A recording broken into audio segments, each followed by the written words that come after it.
The morning air in Oakhurst, California, carried the scent of pine and dry earth as Linda Hartley stepped onto her front porch, coffee mug warming her hands against the October chill. It was 1992, and the small mountain town sat just 15 miles from the southern entrance to Yosemite National Park, a place where everyone knew everyone, where doors stayed unlocked and children rode their bikes until the streetlights flickered on. Linda watched the mist settle over the valley below, thinking about her daughter's upcoming 16th birthday. Sarah had been asking for a car, though Linda wasn't sure the family budget could stretch that far. Her husband Tom worked at the lumber mill, and money was always tight. But Sarah was a good kid, honor roll, volleyball team, never caused trouble. If you're watching this story unfold, please subscribe to our channel and let us know in the comments where you're tuning in from. We love hearing from viewers around the world. Sarah Hartley had inherited her mother's auburn hair and her father's green eyes, a combination that made her stand out in their small community. On that Friday afternoon in October 1992, she left Yosemite High School with her best friend Jennifer Morrison, both girls laughing about something their math teacher had said during fifth period. They walked down Highway 41, past the gas station where old Mr. Chen always waved from behind the register, past the diner where Sarah worked weekends to save money for college. The plan was simple. Jennifer's older brother would drive them to the Base Lake area where some kids from school were meeting up for an impromptu gathering before the weather turned too cold. Sarah had told her mother she'd be home by 9, and Linda had nodded, trusting her daughter the way she always did. But 9 o'clock came and went. 10 o'clock arrived with no phone call. By 11, Linda stood in the driveway, arms wrapped around herself, staring down the empty road. Tom called Jennifer's house, and Mrs. Morrison answered with confusion in her voice. Jennifer had come home hours ago, she said. She'd assumed Sarah caught a ride with someone else. The gathering at Bass Lake had broken up early when a ranger showed up and told the kids to move along. Jennifer said Sarah had been talking to some guy she didn't recognize, someone in his 20s maybe, wearing a flannel shirt and driving an old pickup truck. She'd lost track of her friend after that. The Mariposa County Sheriff's Department sent Deputy Robert Chen, the gas station owner's nephew, to take the report. He was young, earnest, and genuinely concerned as he wrote down Sarah's description in his notebook. 5'6", 120 pounds, wearing jeans and a white sweater with a denim jacket. She had her backpack with her, the blue one with patches from various national parks sewn on by Linda over the years. Deputy Chen radioed it in, and within hours, search parties formed.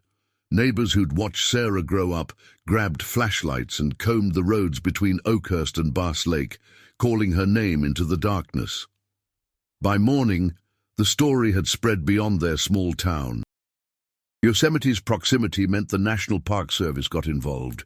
Concerned, Sarah might have wandered into the wilderness. Search and rescue teams with dogs swept through the forests, following trails that led nowhere. Local television stations from Fresno sent crews to film Linda's tearful plea on the courthouse steps. "Sarah, if you can hear this, please come home," she said, voice breaking. "We're not angry. We just want you safe." Tom stood beside her, jaw clenched, one arm around his wife's shoulders. He'd aged 10 years overnight. The investigation focused first on the mysterious man Jennifer had mentioned, but her description was vague. Mid-20s, brown hair, nothing particularly distinctive about him. The old pickup truck could have been any of 100 vehicles in the area. Detectives interviewed every teenager who'd been at Bass Lake that evening, but stories conflicted. Some remembered seeing Sarah, others didn't. A few mentioned the guy in the flannel shirt, but nobody knew his name or had seen him before. The theory emerged that maybe he was a drifter passing through, someone who'd spotted a pretty girl and taken advantage of the situation. Weeks turned into months. The FBI sent agents from the Sacramento field office, given Yosemite's federal jurisdiction and the possibility of kidnapping across state lines. They set up a command center in the Oakhurst Community Hall, walls covered with maps and timelines, and photographs of Sarah smiling in her volleyball uniform, blowing out birthday candles, standing beside her parents in front of Half Dome during a family camping trip. Linda visited that room every day, unable to stay away, as if her presence might somehow bring her daughter back. She memorized every detail of the investigation, learned the names of every agent and detective, studied the maps until she could close her eyes and see every road, every trail, every possible place Sarah might be. Christmas came and went without celebration in the Hartley household. Linda left Sarah's bedroom exactly as it had been, clothes still in the closet, books stacked on the nightstand, posters of her favorite bands covering the walls. Tom threw himself into work, taking extra shifts, anything to avoid the empty spaces in their home and their lives. The community rallied around them with casseroles and offers of help, but grief has a way of isolating people even when surrounded by support. Linda stopped going to church because she couldn't bear the pitying looks. Tom stopped going to the diner because he couldn't stand to see Sarah's empty chair behind the counter where she used to work. The first anniversary of Sarah's disappearance brought renewed media attention. A producer from San Francisco pitched a story for one of those true crime shows, and Linda agreed, hoping fresh eyes might see something investigators had missed. The episode aired in November 1993, featuring interviews with family and friends, dramatic reenactments, and a toll-free tip line. Calls flooded in from across the country, reported sightings in Oregon, Nevada, even as far away as Colorado. Each one had to be investigated and dismissed. None of them were Sarah. Detective Maria Gonzalez from the Mariposa County Sheriff's Department became the case's primary investigator after Deputy Chen moved to a different department. She was in her 40s, tough but compassionate, and she refused to let Sarah's case go cold. Every few months she'd show up at the Hartley home with new questions, reviewing old details, hoping something might shake loose. She developed a theory that Sarah had been taken by someone local, someone who knew the area well enough to hide a body where searchers wouldn't find it. The thought made Linda physically ill, but she forced herself to listen, to engage, because maybe Maria was right. Tom became obsessed with the man in the flannel shirt. He spent hours driving around Oakhurst and the surrounding towns, looking at every pickup truck, studying every man who fit the general description. He carried a photograph of Sarah in his wallet and showed it to strangers at gas stations and diners, asking if they'd seen her, if they remembered anything from that October night. Most people shook their heads sympathetically. A few got annoyed at his persistence. One man threatened to call the police if Tom didn't stop harassing him, which resulted in a tense conversation with Detective Gonzalez about letting the professionals do their jobs. The marriage began to crack under the weight of grief. Linda blamed Tom for not being there that night, for working late at the mill, when maybe if he'd been home, Sarah wouldn't have gone out. Tom blamed Linda for being too permissive, for trusting Sarah to make good decisions when the world was full of predators. They fought in whispers at first, then in raised voices that echoed through their small house. Neighbors heard and pretended they didn't. The town watched the Hartley family disintegrate and didn't know how to help. By 1995, 3 years after Sarah's disappearance, the investigation had stalled. Detective Gonzalez kept the case open, but admitted they'd exhausted most leads. The file remained on her desk, photographs fading slightly in the fluorescent light of the sheriff's office. She still thought about Sarah regularly, still drove past the Hartley house sometimes, and saw Linda sitting on the porch, waiting for a daughter who never came home. The detective had worked dozens of cases in her career, but something about this one haunted her. Maybe it was Sarah's age, or the complete lack of physical evidence, or the way the girl had simply vanished, as if the earth had swallowed her whole. Linda found a support group in Fresno for parents of missing children.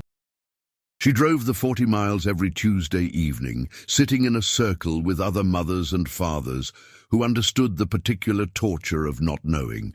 They shared stories and tears and strategies for surviving another day. Some had found their children, usually dead, occasionally alive but damaged.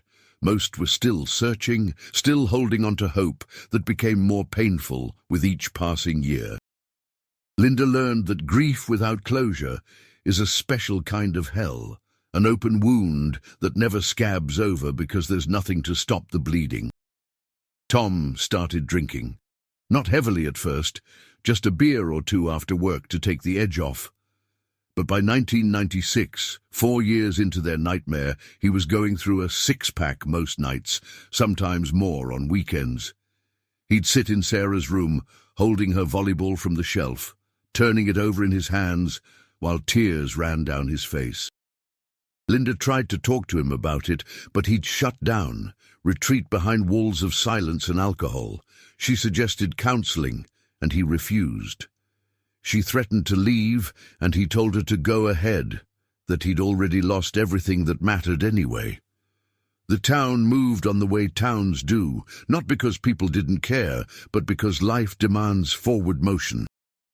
New families moved to Oakhurst, people who didn't know the Hartley name or remember the searches that had consumed the community in the fall of 1992.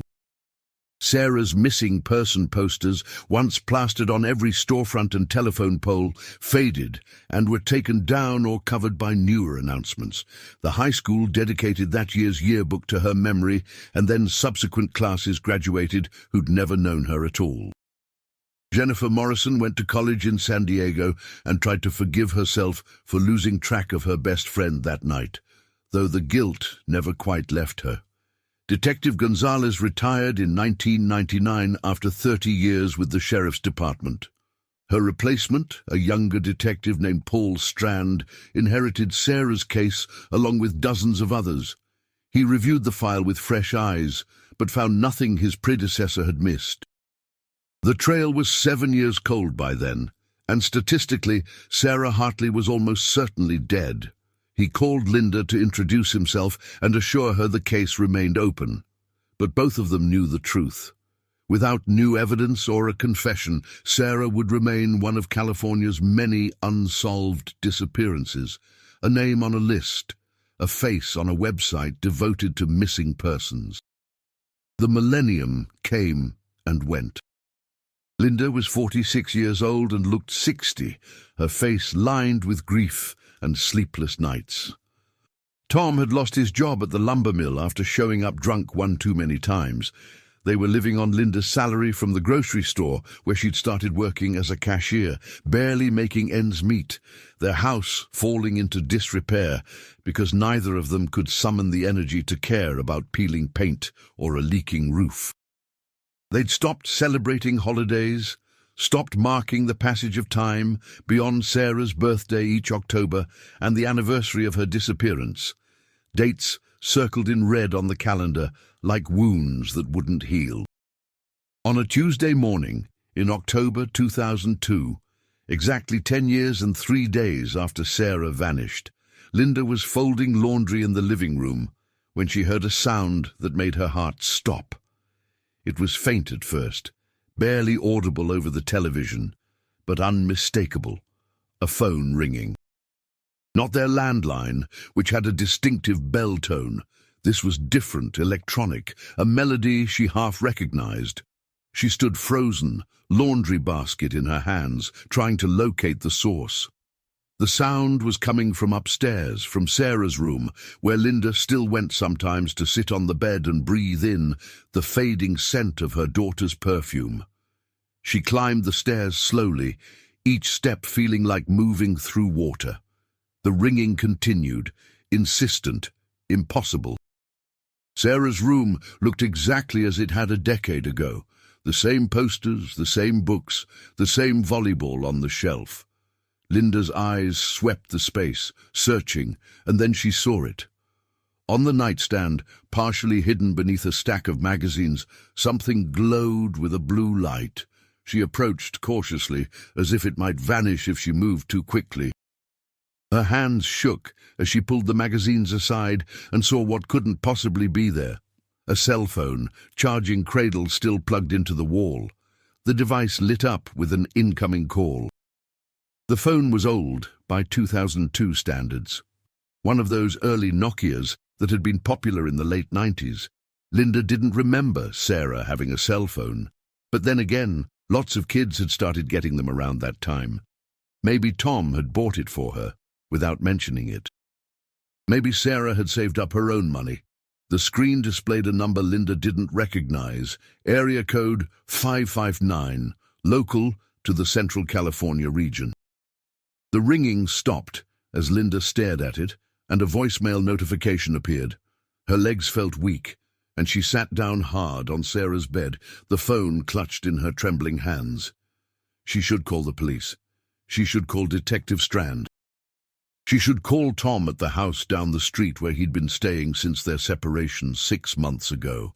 But instead, Linda pressed the button to access the voicemail, holding the phone to her ear with both hands to keep it steady. The message began with static, then breathing, then a voice. A woman's voice, young, hesitant, achingly familiar. "Mom," it said, and Linda's world tilted on its axis. "Mom, if you get this, I don't know how much time I have. I'm sorry. I'm so sorry for everything. I need you to know that I—" The message cut off abruptly, replaced by the automated voice informing her there were no more messages.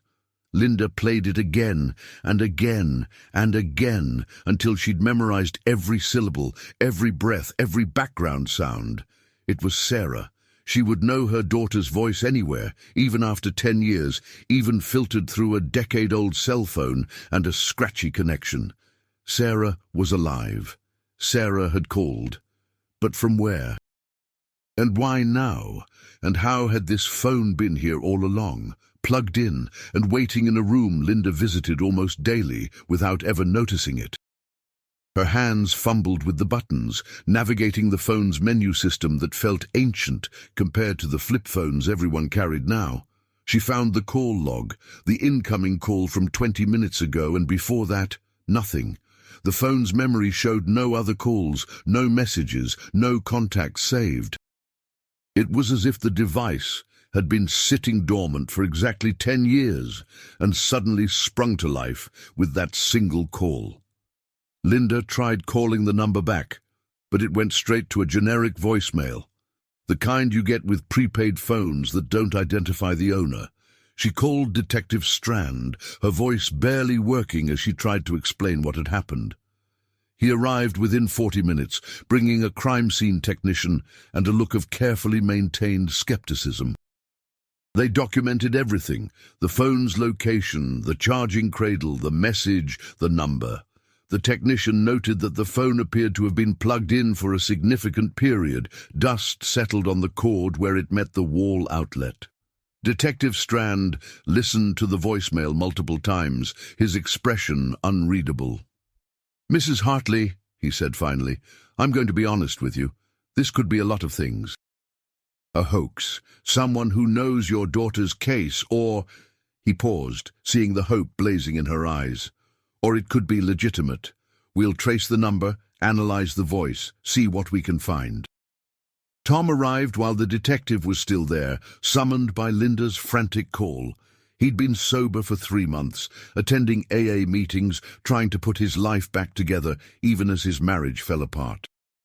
He listened to the voicemail and went pale, sinking into Sarah's desk chair and putting his head in his hands.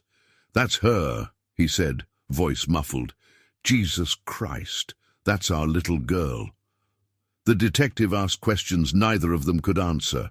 No, they didn't know about the phone. No, they hadn't touched anything in Sarah's room beyond general cleaning.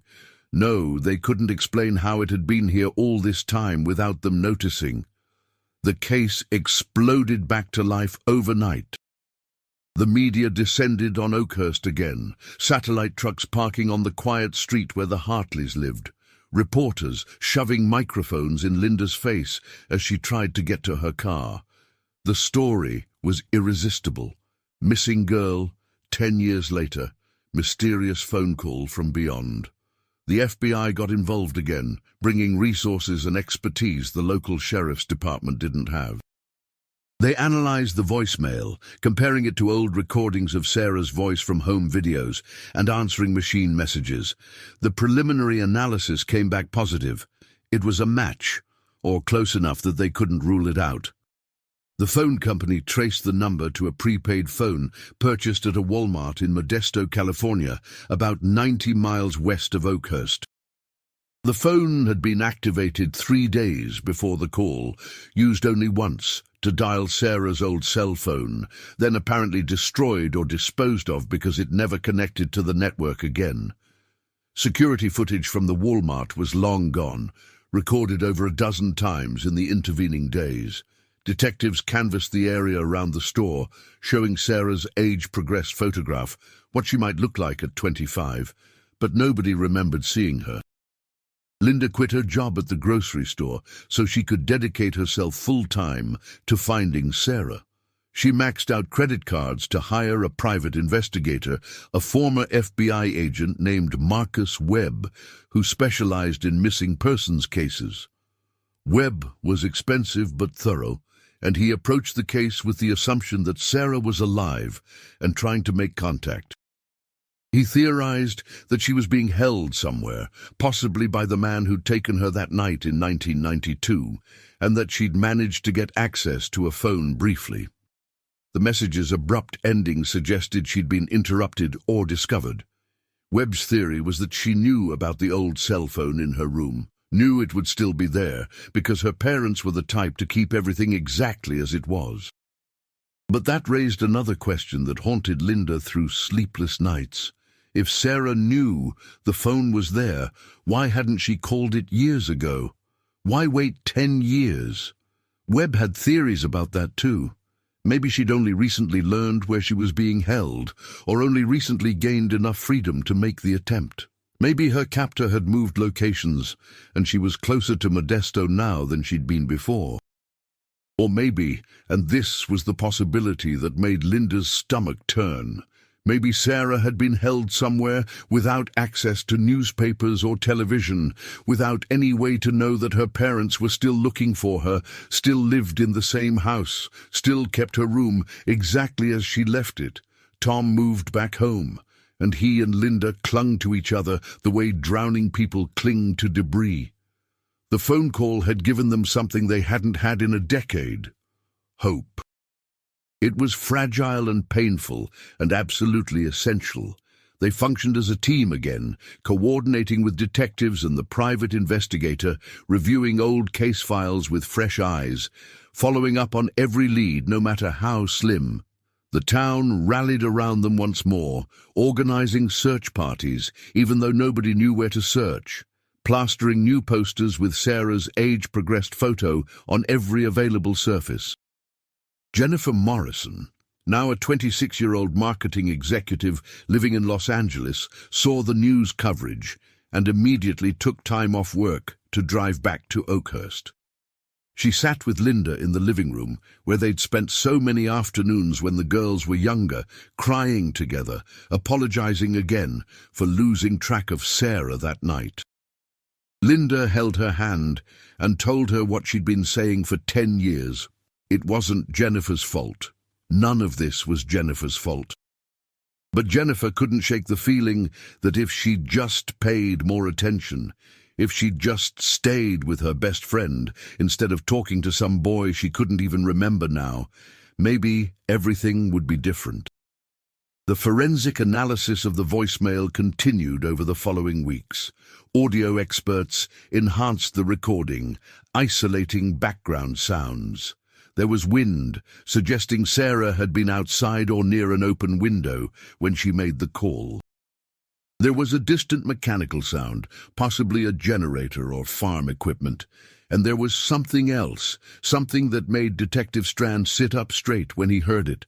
The faint sound of a train horn, distinctive and loud enough to narrow down potential locations. Modesto was a railroad town, with tracks running through multiple industrial areas. If Sarah was being held somewhere near where the phone was purchased, That train horn might be the key to finding her. The FBI mobilized teams to search industrial areas near the Modesto Walmart, focusing on properties within earshot of the railroad tracks. They were looking for anywhere someone might keep a captive. Abandoned warehouses, isolated farmhouses, storage facilities. The search was complicated by the fact that they didn't know if Sarah was still there or if she'd been moved after making the call. Her captor would surely realize the danger once he discovered what she'd done. But they had to try, had to follow every lead, because giving up meant accepting that Sarah might never come home. Linda accompanied the searchers when they allowed her, and Tom joined Marcus Webb in conducting their own parallel investigation. Webb had connections throughout law enforcement and the criminal underworld, informants who owed him favors or feared his reputation. He put out feelers about anyone known for abducting young women, anyone with a history of keeping captives long-term, anyone who matched the vague description of the man in the flannel shirt from that night in 1992. Most leads went nowhere, but a few were interesting enough to pursue. One name kept coming up in Webb's investigation: Raymond Decker, a man in his early 50s who'd done time in the 90s for assault and attempted kidnapping in Fresno County. He'd been released in 1998 and dropped off the radar, missed parole meetings, and had a warrant out for his arrest. According to Webb's sources, Decker had been living off the grid somewhere in the Central Valley, possibly near Modesto, working odd jobs and keeping to himself. He matched the general description of the man from Bass Lake, though so did thousands of other men. What made him interesting was that he'd owned a series of old pickup trucks and had a pattern of approaching young women in rural areas. Detective Strand worked with the FBI to track Decker through employment records and utility payments made under his name or known aliases. They found an address for a property he'd rented in 1999, a small farmhouse on 10 acres outside Modesto near the railroad tracks, exactly the kind of isolated location where someone could keep a captive without neighbors noticing. The property had changed hands since then, but the current owners remembered Decker as a quiet tenant who'd kept to himself and always paid cash. He'd left abruptly in early 2002, around the same time the phone was purchased, leaving behind some furniture and personal items he never bothered to collect. A tactical team raided the farmhouse even though Decker was long gone. What they found made Linda sob with both horror and strange relief. A basement room with a reinforced door, a twin bed, and scratches on the walls where someone had marked the passage of time. Forensic teams processed the scene meticulously, collecting DNA evidence, fingerprints, hair samples. Tests would take weeks to come back, but the evidence suggested someone had been held there for an extended period. The question was whether that someone was Sarah, and if so, where she was now. The media coverage intensified to a level that felt surreal. Sarah's story was everywhere. Network news, cable channels, true crime podcasts, social media campaigns. People across the country were invested in finding her, offering theories and tips and prayers. The FBI tip line was overwhelmed with calls, most of them well-meaning but useless, a few potentially valuable. Somewhere in that flood of information might be the detail that brought Sarah home, and so every lead had to be investigated, every possibility explored. Tom found himself speaking to reporters, something he'd avoided for years, but now embraced because maybe getting Sarah's face on television again would help. He talked about his daughter with a mix of present and past tense that broke hearts. She is smart. She was on the volleyball team. She loves the outdoors. She wanted to be a veterinarian. Linda did interviews too, holding Sarah's photograph, begging anyone who might be holding her to let her go. She has a family who loves her, Linda said into the camera, tears streaming down her face. We've never stopped looking. We'll never stop looking. Please, if you're watching this, please let our daughter come home. Webb's investigation into Raymond Decker revealed a man who'd lived on society's edges his entire life, a drifter with a history of violence against women that went back to his 20s. He'd been arrested multiple times, but usually got off with minimal sentences, the kind of predator who knew how to work the system. In 1992, he would have been in his early 40s, matching the mid-20s description, only if Jennifer had been wrong about his age, which was entirely possible, given that she'd barely glanced at him that night at Bass Lake. Webb built a timeline of Decker's whereabouts over the past decade, and it was chilling how often he'd been in the Yosemite area around the time Sarah disappeared. The break came from an unexpected source. A woman named Carla Simmons called the FBI tip line from Bakersfield, about 150 miles south of Modesto.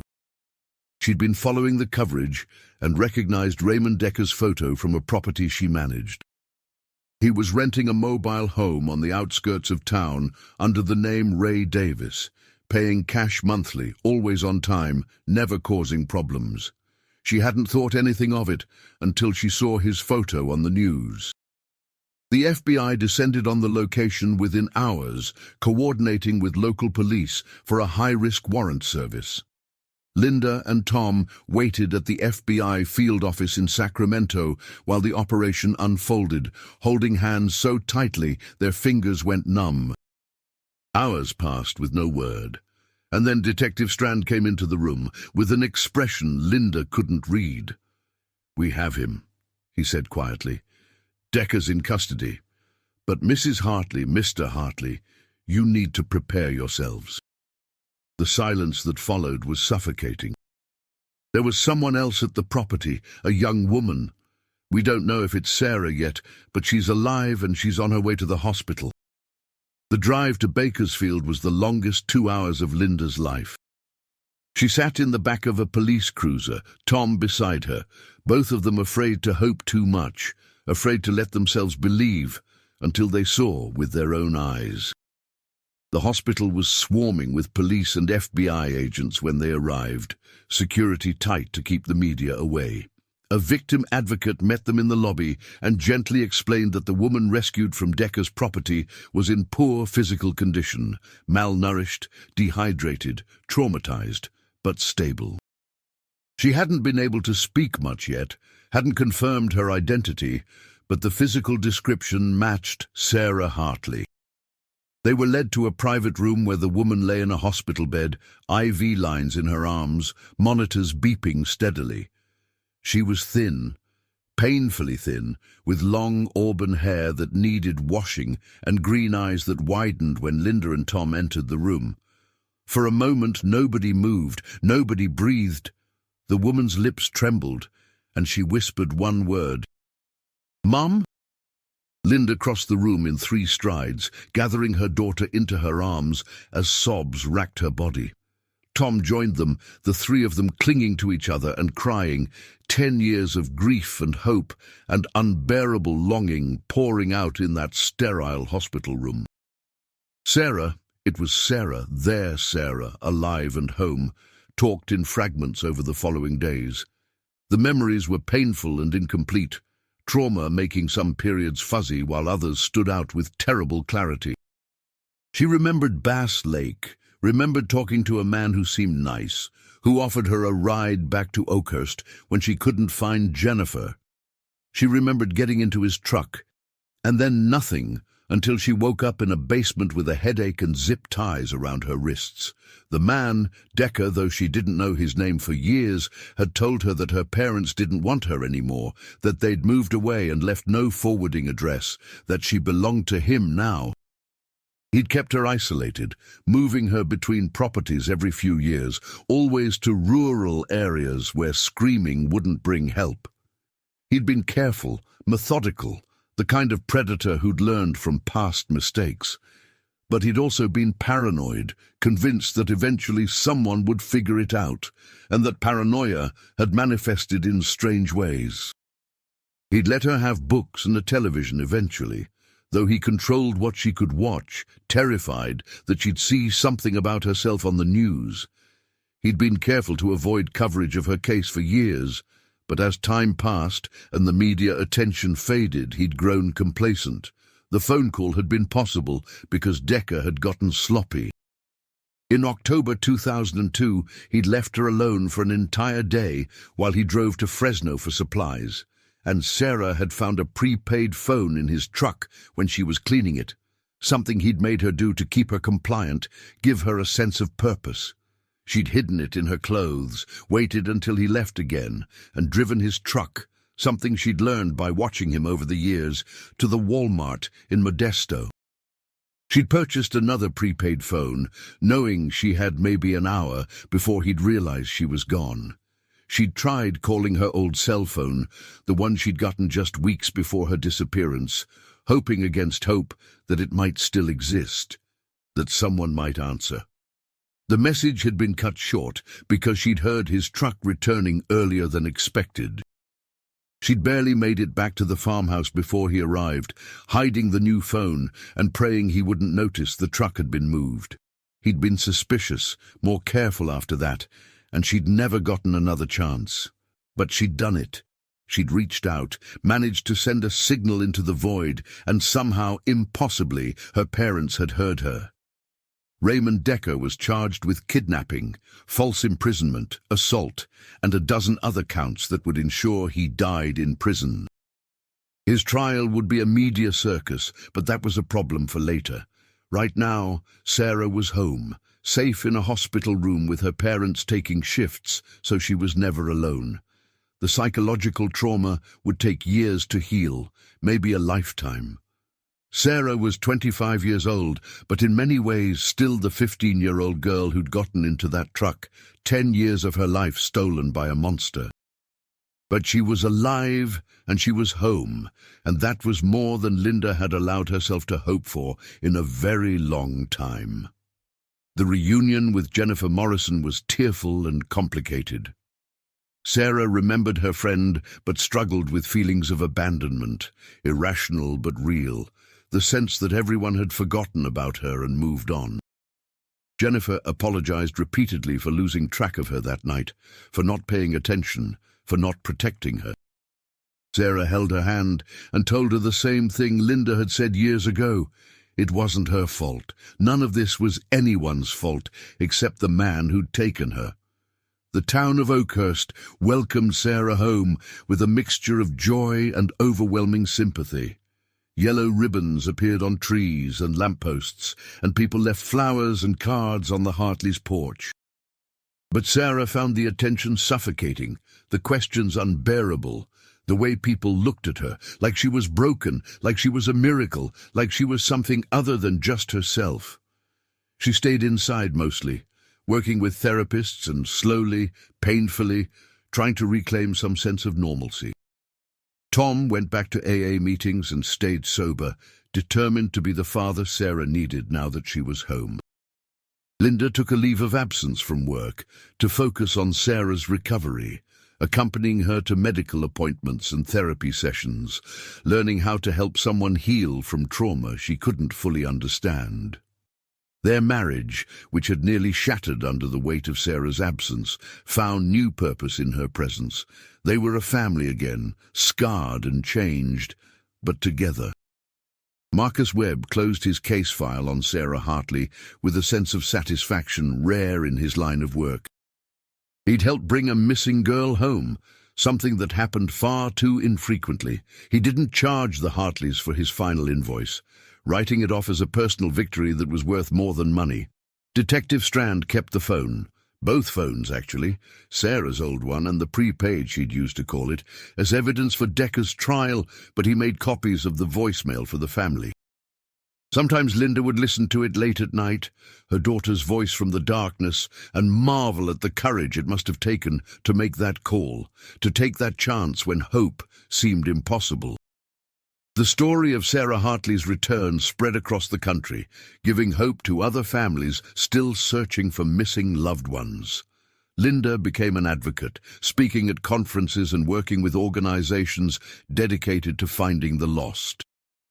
She knew better than most how rare Sarah's outcome was, how many missing persons cases end in heartbreak rather than reunion.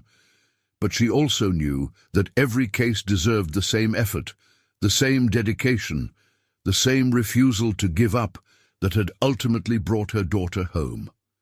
Sarah slowly began venturing into the world again, taking community college classes and working part-time at a veterinary clinic, still pursuing the dream she'd had at 15. She changed her phone number and stayed off social media, building a life that was private and protected. She dated cautiously, learning to trust again, processing the complex reality that while she'd lost 10 years, she still had decades ahead of her. Some days were harder than others, panic attacks and nightmares and the feeling of walls closing in. But she was alive, and she was free, and that was everything. On October evenings, when the air carried the scent of pine and dry earth, Sarah would sometimes sit on the porch with her mother, watching the mist settle over the valley below. They didn't talk much during these moments, didn't need to. Linda would reach over and squeeze Sarah's hand, and Sarah would squeeze back, a silent acknowledgement of all they'd survived and all they'd found again. The road ahead was long and uncertain, healing never quite complete. But they were walking it together. That was enough, that had to be enough. And most days, most evenings, most moments when they sat together in the gathering dusk, it was.